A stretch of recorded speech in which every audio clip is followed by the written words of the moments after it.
Thank you for tuning in to the Practical Preservation Podcast. Please take a moment to visit our website, practicalpreservationservices.com, for additional information and tips to help you restore your historical home.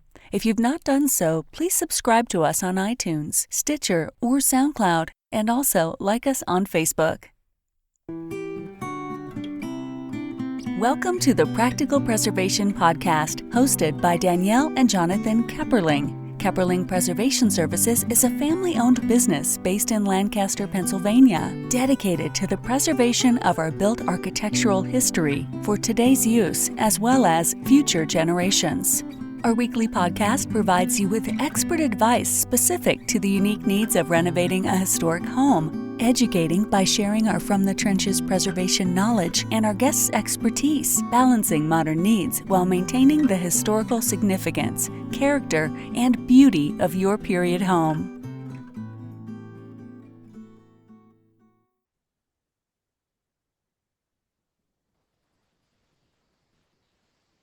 Today on the Practical Preservation Podcast, I have with me Elizabeth Finkelstein from Cheap Old Houses. Elizabeth, thank you for joining me. Thank you for having me. So tell me a little bit about your background.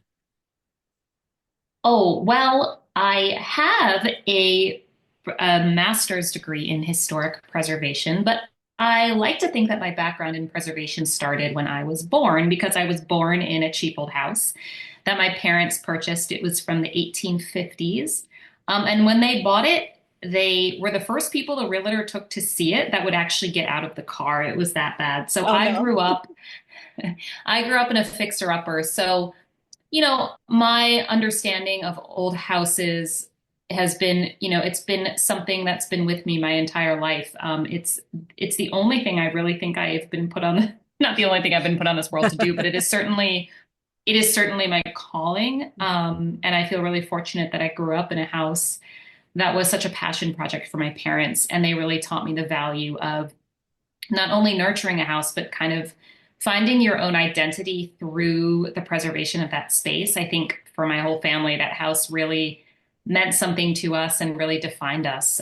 So when I went on to get my degree in this, and it kind of professionalized it, which is fun. But I think my approach in my professional life now is very much to speak to the toddler in all of us who feels the magic of old houses before they knew all the vocabulary and all the big words. But I think there's something really special about old houses, and I think my background really kind of taught me the best way to approach it for me. Yeah, I agree. I think that old houses just have something about them that you don't get from a modern building. Yeah. Yes. Yeah.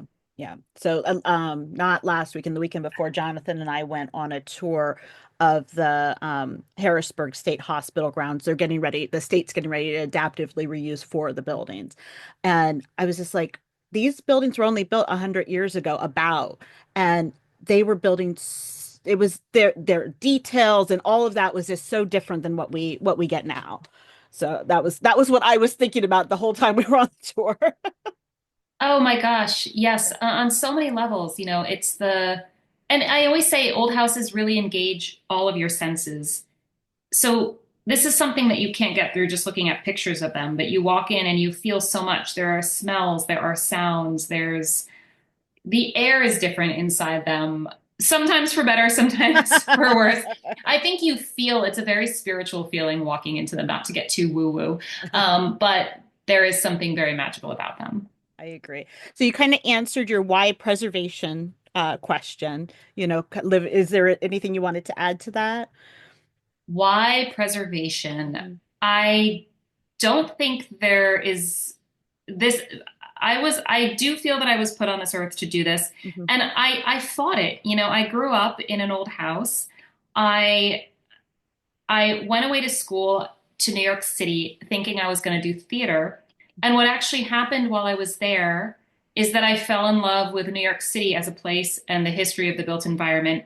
I found myself in college in an urban studies class that I had to take as a requirement. And it was taught by this professor who just went into so much beautiful descriptive detail of the history of New York City. and the preservation battles that got us to where it is now. Right. And it was fascinating. And I realized that what I loved so much about theater was really how theater is such a tradition. And I love all the old musicals and I love all the old things. And I've always been a person that loves old anything. But I fell in love with the history of that built environment and seeing the history of the city through its buildings.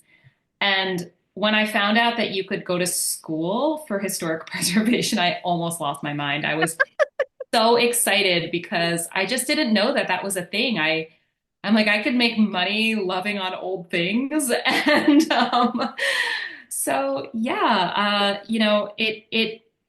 it was just a story of following my heart. And it kind of led me back to where, like I said, I was born, where I started. So I can thank my parents really for instilling that in me from an early age. Yes, yes. I love that. The it's surprising to me, and I guess it's because I live in this world. It's surprising to me the number of people who don't realize that they're like programs for historic preservation. Because I'll say, oh, there's a lot of, and they're like, what schools? And I'm like, there's a lot of schools. Like, it's not, yeah. And then I'll throw out a couple, but so it is funny to me that you were so excited to hear that. I'm glad that you found that. Well, I'm surprised that the people you're talking to even know what historic preservation is. It's funny when people ask me what I do and I say I work in historic preservation. Of course, outside of my old house world, Right. they're, oh, like art conservation. It's a very, very small niche world. It is. I Yeah. say I work restoring old houses, and I think people understand that a bit more. But it's one of the reasons why when I when I talk on cheap old houses, I don't really say historic preservation that much because I just find that a lot of people don't know what it is. Don't understand what that would encompass. That makes sense to me. Yeah. Yeah. Yeah. So, So tell me about cheap hold houses as a philosophy. When I was kind of prepping for the podcast, I realized that you have, a definite, countercultural philosophy around this. So I was curious to discuss that with you. oh, well, how much time do we have? I have a lot of thoughts on this. On so many levels. First of all, living beneath your means is good in any economy. Um, frankly, people just can't afford houses right now. It's a problem. It's a nationwide, if not, global problem right now. Average people with good jobs cannot get into houses. Mhm. And then pile on top of that, histories of redlining and systemic racism and all the reasons why so many different kinds of people cannot have a house right now. And I think we have to start thinking about ways to hack the system. And I see so many beautiful old homes just waiting to be restored. And I think if you can have patience and if you can get creative with financing, this could be a very good thing, both for historic preservation, but also really for the environment. We're restoring a cheap old farmhouse that we purchased, and we don't have to buy many materials for the Right. main part of the building. The siding is already there. Yes, the cost is going to labor, but I'm paying a local craftsman and contributing to that economy versus paying Home Depot for cheap wood that isn't Right. going to last. So, I think this is this is about slowing down. Hmm. This is about using your hands, reusing, thinking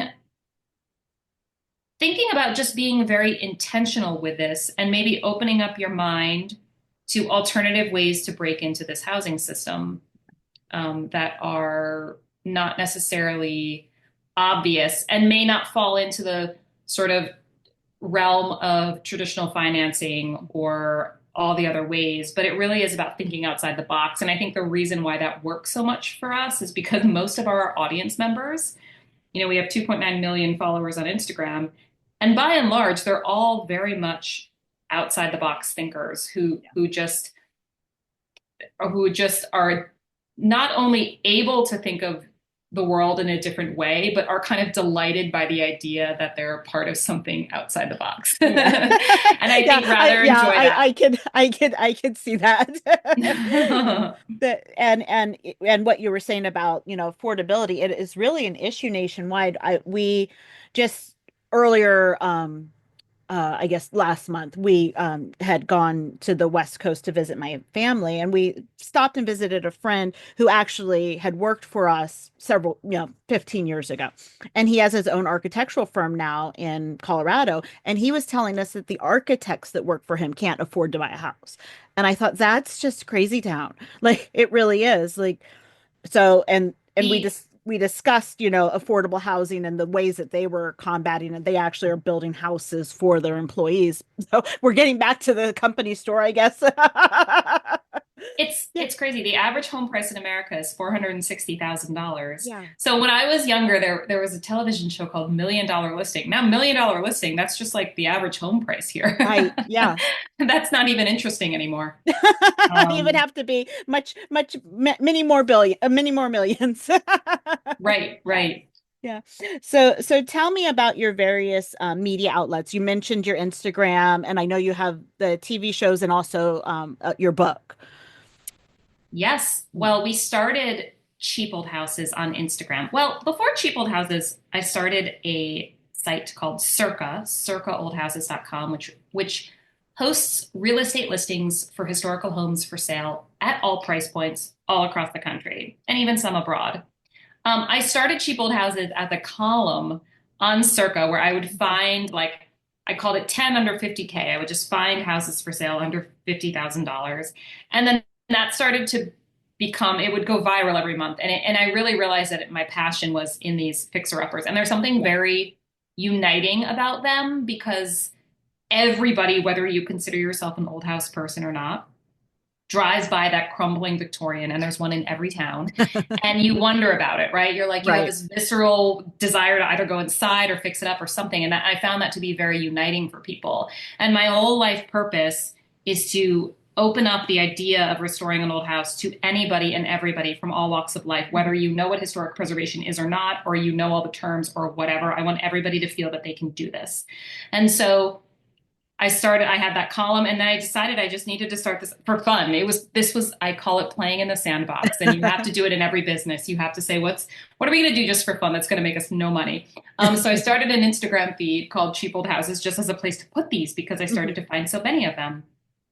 And that took off. I think it just took off on its own. I think I hit a pain point. It was sort of the perfect storm. And it took off and it kind of just got a mind of its own. And then yes, launched into, we have had two HGTV shows right now. The first one was called Cheap Old Houses, and we drove around the country and looked at cheap old houses for sale and visited people that had restored them. Okay. And then we just, a few months ago, it finished airing. It was called Who's Afraid of a Cheap Old House, where we would actually help homeowners find these homes and then help them restore, several rooms in the house. Uh-huh. Probably my favorite thing I've ever done is our book.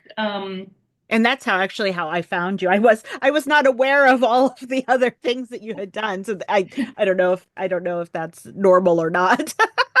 Well, that's very exciting for me to hear because I think our book, television has very tight timelines and Yeah. they have to fit it into a very sort of small digestible format, but a book is long form. And I think that there's a lot of depth and seriousness to this idea. I really, really believe in it. And the ability to not only talk in so much depth about what we do and our reasons behind it, but to showcase people who have walked the walk and talked the talk and done the thing Right. was really, really exciting. And so I'm happy that you found us through our book because I feel like you got the best taste of it all. Yeah, when I went online to it, I was like, oh, I did, because my public confession, I don't watch HGTV. So, but I know a lot of people do. I have a friend who, like, every time she watches it, she calls me to run it past if she could do it in her house. Well, I will say, I think HGTV could do more to satisfy the old house owners. I am proud that we were one of the first shows ever on HGTV to not tear down a single wall, to not open floor plan anything, to not paint any original woodwork. We kept Yeah. everything we could. We kept everything, and not even just we could. We literally kept everything. If it was original to the house, it stayed.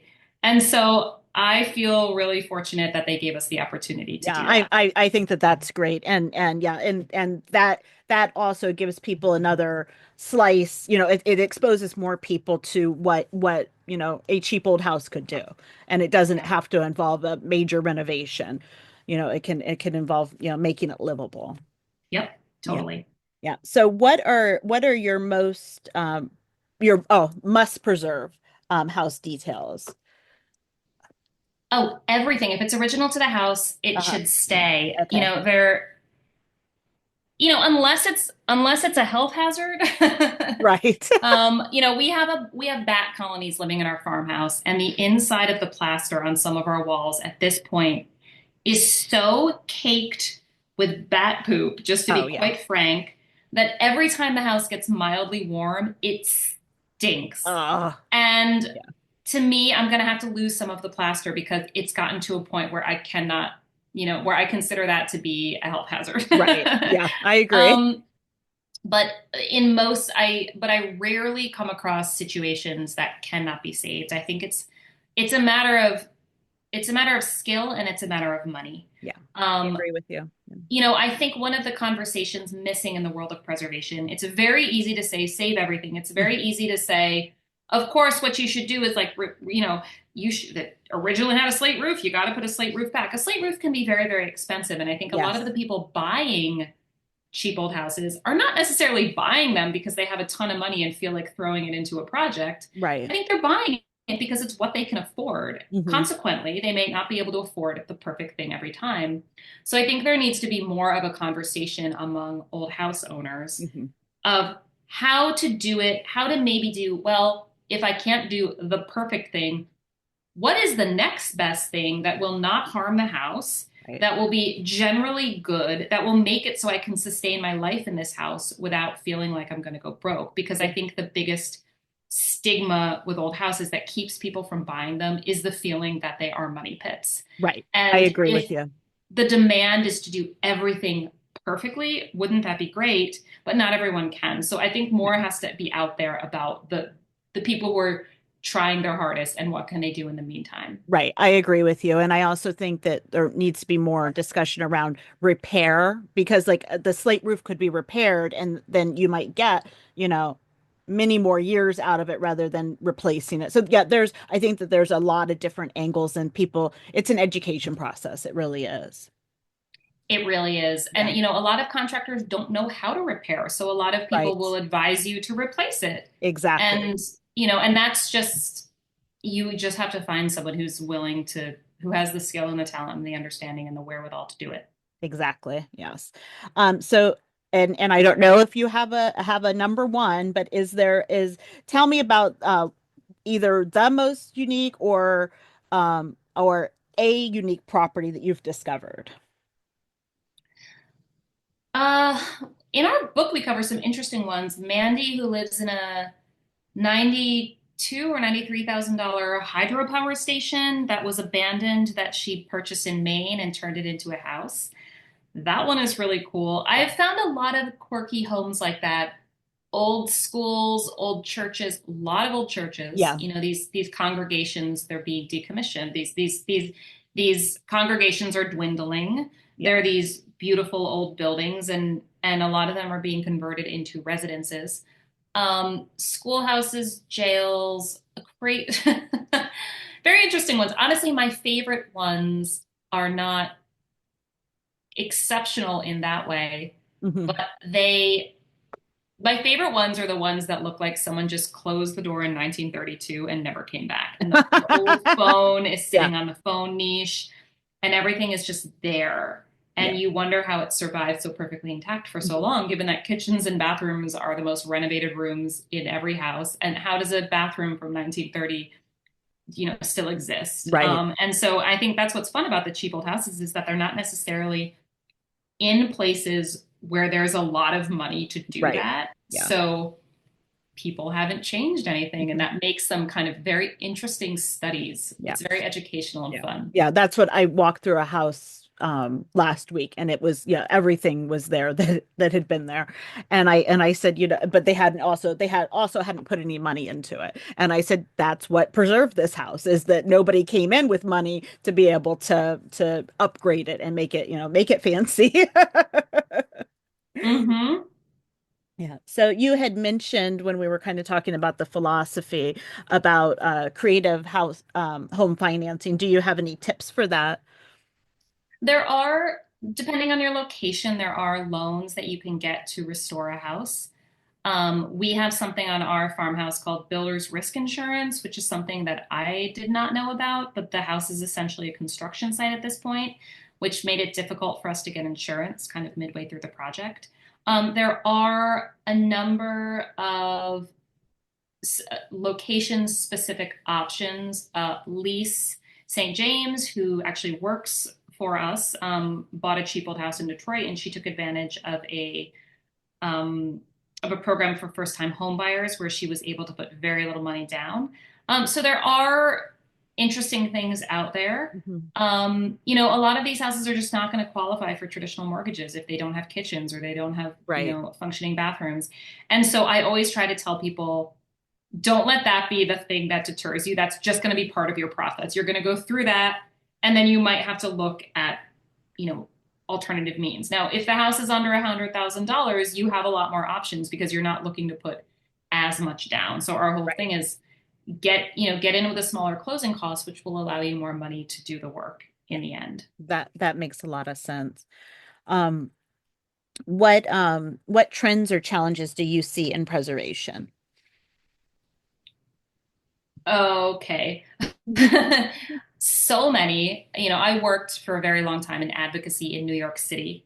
And although New York City has the largest landmarks preservation commission of any other city in the United States, it was still the last seat at every table. Right. There's still trying to convince people to save a building continues to be extremely challenging. Mhm. Um, and that is very specific to an urban environment where there's such a land grab. Now I live rurally, and it feels very different.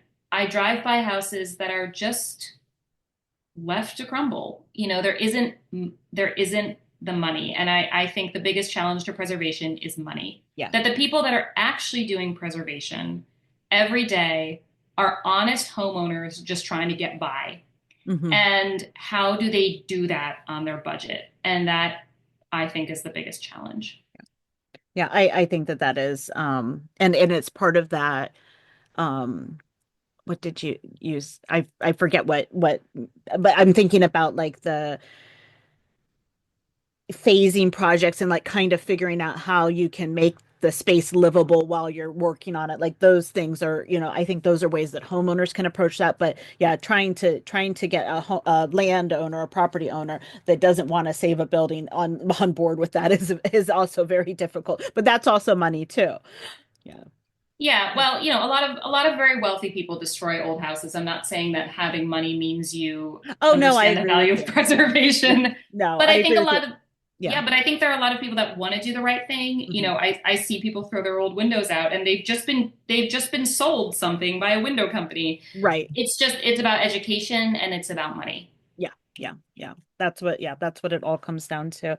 Um, so as we wrap up, is there anything that you thought of while we were talking that you would like that you wanted to say, or anything that you thought about while we were having our conversation? Well, I just think, preservation as a field needs innovators. It needs people out there that, a lot of people write to me and say, how can I, what can I do? What are the job options in historic preservation? Well, there are some. You can work for a conservator, you can work for a consulting firm, you could work in actual physical restoration, or you could work for an advocacy organization. Mhm. But it's a field, I think, that needs a lot of people that are just extremely passionate and can get in the door no matter your background. And so if you love it, I would say go out there and do it. I really would love more people on board the old house train. Yeah, I agree with you. And I think too the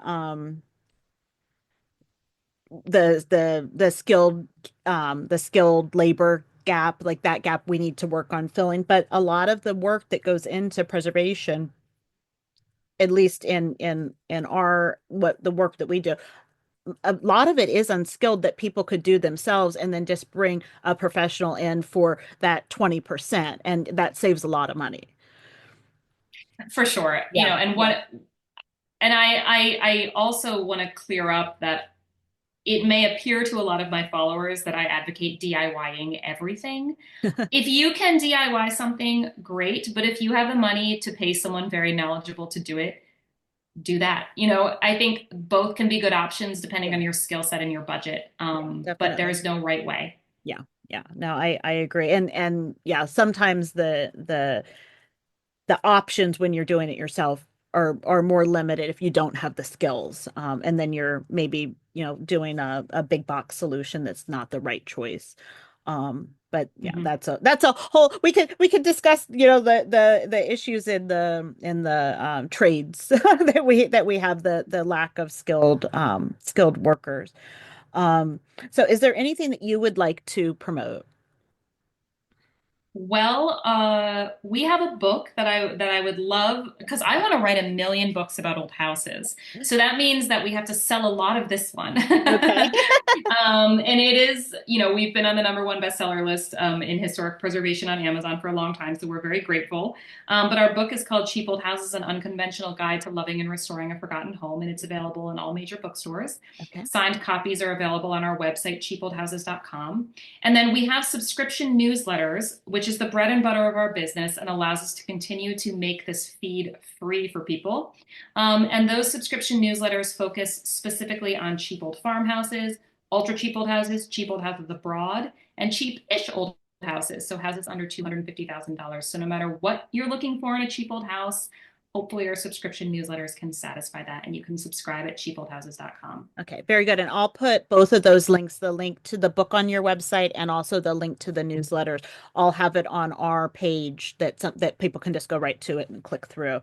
Perfect. And how can our listeners get in touch with you? They can follow us on Facebook or Instagram, Cheap Old Houses, and they can DM us there, or they can write to hello@cheapoldhouses.com. Okay, very good. I will make sure that all of those ways to get in touch with you also are on our page when this goes up.